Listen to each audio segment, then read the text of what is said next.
Right now, Pittsburgh's best sports show is about to begin. Call us or tweet us.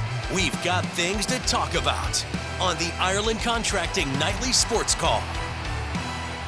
Good evening, everyone, and welcome inside the Fan Cave. This is the Ireland Contracting Nightly Sports Call.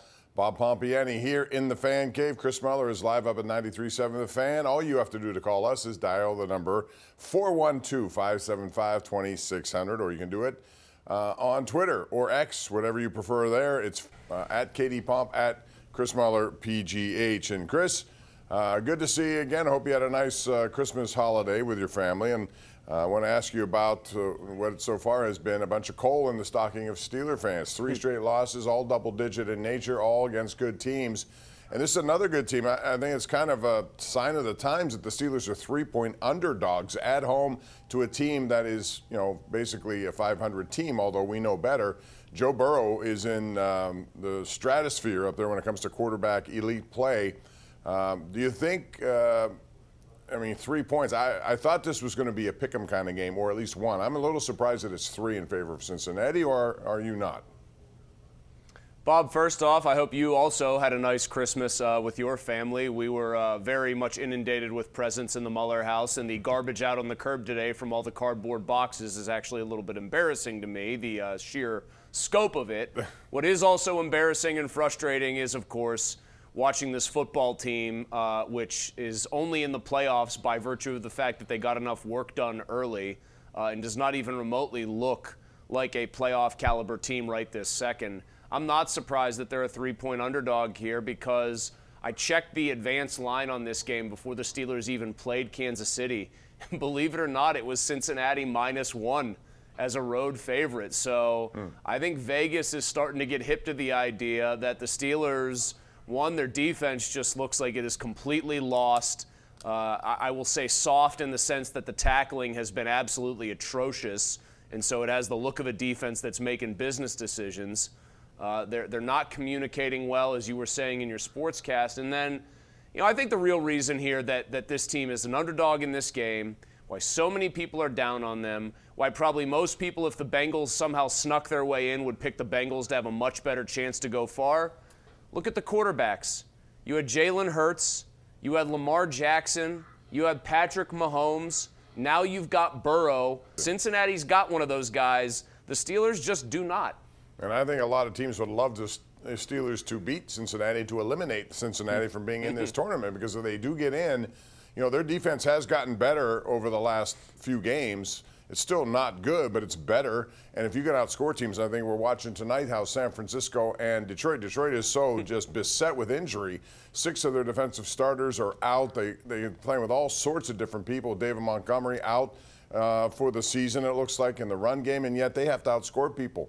And you have a quarterback and an offense that can do that. So I want to ask you, brought up something interesting there about MVP, and Joe Burrow's name is associated with it. I was listening tonight, and I heard Troy Aikman say that if he had a vote, he would vote for Joe Burrow as the MVP. It's unusual to see a team that's 8-8 get that sort of consideration, but when you look around, there's some really good choices here. I mean, Lamar Jackson has the best numbers of all, I think, if you go 1 through all the way down. Loftier numbers in terms of touchdowns and yards is Joe Burrow, but then you look at what Josh Allen, what he means to them, and I wouldn't even throw the name Saquon Barkley's not even mentioned, and look what he's about to do. So who would be your choice? I would be between Allen and Lamar Jackson. Allen has done like almost less with more. He's been way more controlled. This always becomes like a battle of what is that team? It's not only like, is the guy truly valuable, which every quarterback inherently is, which is almost why you take Barkley off the list in a strange way. It's really, are you having the most outstanding quarterback season, right?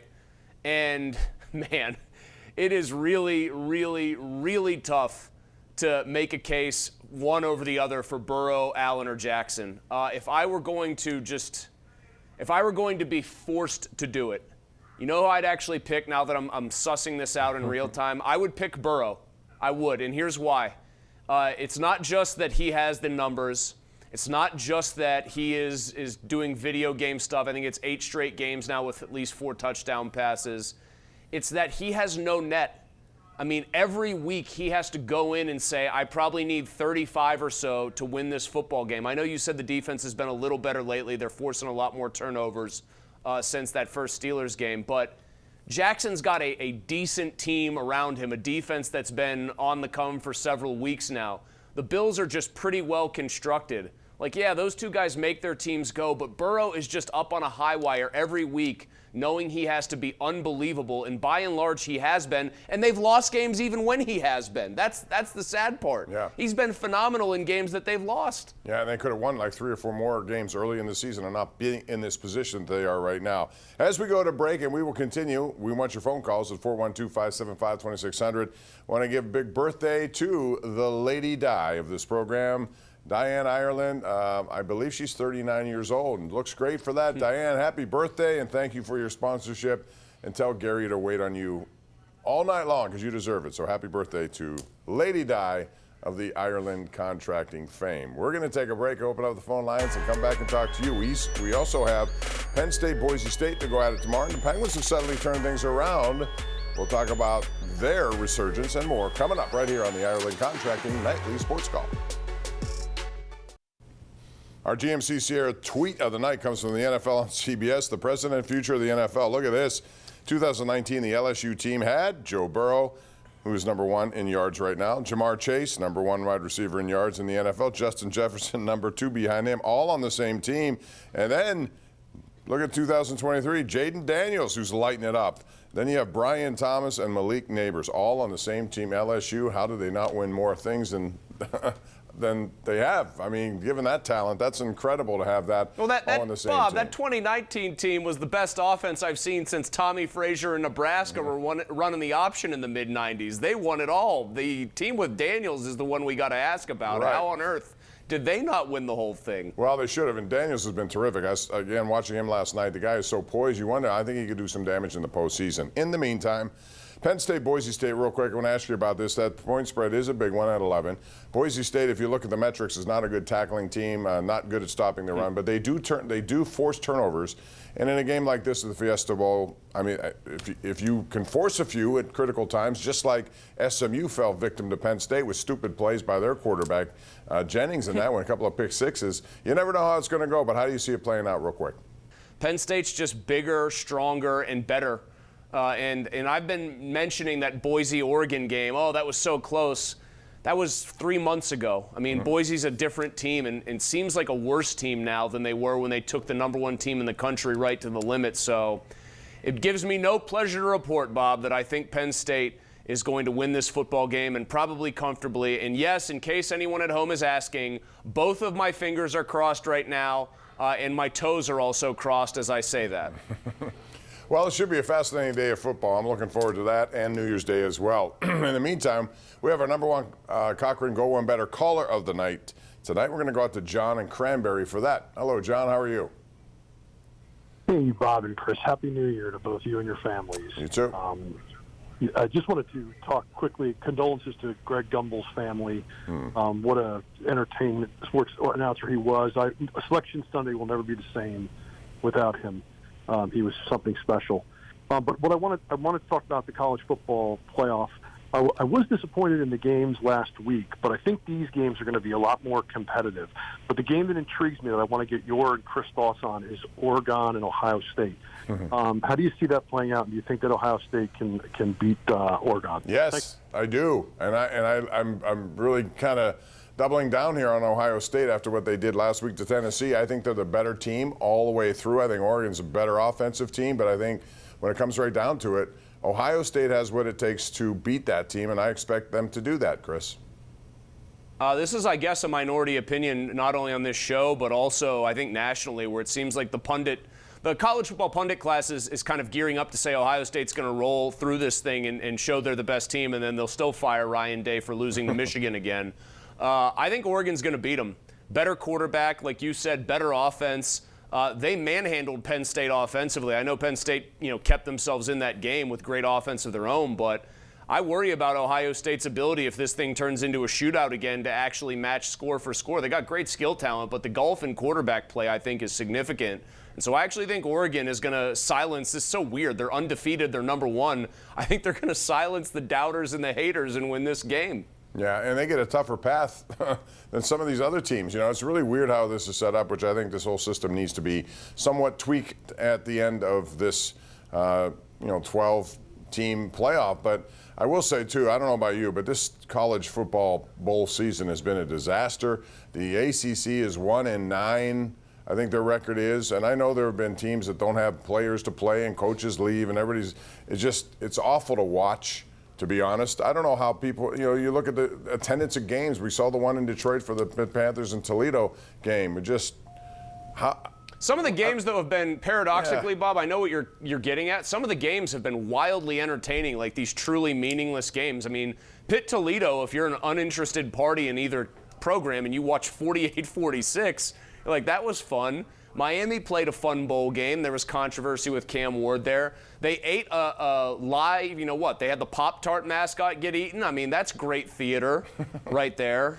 These games have actually, oddly enough, delivered more often than not on the field, some of these minor league bowl games. But I have a very brief, modest proposal, Bob. I want to run it by you because you are a man of ideas as well. I just honestly think it's time where we split off FBS football into two different things. You get your 32-team Super League. You have to probably excise a couple of the more academically minded schools from the Big Ten and the SEC. You maybe bring in your Miamis, your Clemsons, maybe Florida State, teams from outside those two conferences that you think belong. And then you just turn it into a 32-team Super League that plays for one title and about 100 teams that plays for the other title, like something a rung down the ladder. And maybe you could have a couple teams get promoted every year and relegated or whatever you want to do, but the current model is just kind of outdated and outmoded for what the sport actually is, which is really a two-conference sport where very rarely will you see a team break through out of that mold and actually win. I wouldn't mind that at all, actually. I think that's a good idea. And you could have some teams move up into the bigger classification if they, prove to be worth it. If you're a Pitt fan, wouldn't you rather be like, and then you do away with the bowls altogether, by the way, apologies to the Pop-Tarts Bowl, and you just have a true playoff in each one. Like, the teams play their schedules. You're going to play, 16 games anyway as a result of this. The Super League teams play their divisions, then the division champs face off. There's your title game or whatever. All the games matter a ton. And then the other 100 or so team league, give them a real 16-team playoff. I, as a Pitt fan who knows that Pitt is nowhere near the stratosphere of these teams in the college football playoff, the big conference teams, I would rather see them gunning for a prize that says we're the best of the other 100 than constantly bang my head off the wall every year thinking maybe this is the year they sneak in and make some noise. No, I agree with that because they're never going to close that gap. It looks like it's almost impossible, especially now with all the money involved. Let's go to Bob in Bethel Park before we take a break here. Hey, Bob, how are you? Welcome to the Ireland Contracting Nightly Sports Call. Thank you. Hi, Bob. How are you? I'm good. Thanks, Bob. All right. Back to the Steelers. Here's what frustrates me on defense. As someone who knows something, at least a bit, about how defenses score, you see the defensive line lining up pretty much, 95% of the time in the same way. Linebackers in the same way. You see the same kind of moves. You see same people in the same positions, maybe changing some personnel, but there is no creativity in how they, act when the ball is snapped. In watching just the 4 games that were on Sunday, you could observe, if you knew nothing about the game, you could see that, these teams do different things. They put 3 people over here, one person here. They blitz from crazy angles, all that. Bob, thanks, Bob, for the call. To caller Bob's point, and it was a good one, they made a huge error. And I don't know if it's Mike Tomlin, his ego couldn't handle this fact. When they had Brian Flores in the building, and they did not make Brian Flores the defensive coordinator, and Mike said, I'm taking my hands more or less off of this and letting you do your thing, and I will be more of a CEO 20 years into my career, they made a huge mistake. That guy's defense, with not a ton of massive big names, is confounding people in Minnesota because he does exactly what the caller wants the Steelers to do. He disguises things. He confuses quarterbacks. It works. And they let him walk out of the building after they gave him that job. That was still a huge miss and a huge loss by them when it could have been a huge gain. And I think he's going to get a head coaching job again because of it. But I'll tell you, he took over that program in Minnesota. They were 31st ranked defensively, and now they're number 3. And they made life miserable for Green Bay for the most part of that game until the end. But they're doing it with blitzing, with different stunts that you don't see, and we're due for a break, I'm being told. So went a little too long there, but thank you very much, Bob. It's a good call. We'll be back with more on the Ireland Contracting Nightly Sports Call, or right here on KDKA+. KDKA News at 11 o'clock starts in about 6 minutes from right now. Josh Taylor at the anchor desk. JT, what's up? Bob, here's what we're working on tonight. Last night's storms prompt major power problems in a local neighborhood. How long it could be before their lights are turned back on. Plus, KDKA First Alert meteorologist Kristen Emery tracking what's still ahead. It's all coming up at 11. See you then. All right. Thanks very much, Josh. Chris Penguins won a game. Crosby makes another place for himself in the history books, more assists than anyone in franchise history. And when you know Mario Lemieux's a guy you just overtook in that department, it's pretty special. And as you know, how he has been so consistent throughout his career. But are you of the belief now they have turned a corner a little bit and will end up in the playoffs? They are going to be a team that goes as their goaltending goes because they're good at creating chances offensively. They're still not great at preventing them. If the goaltending holds up, they can absolutely sneak in there. If it doesn't, it could get ugly. Bob, quickly, December 30th, 1984, LeBron James born. December 30th, 1975, Tiger Woods born. Who's the more influential and better athlete, I ask you? I'm going to go LeBron James. And that's going to do it. We need more time to discuss this. Maybe we'll do it next time we convene. Good night.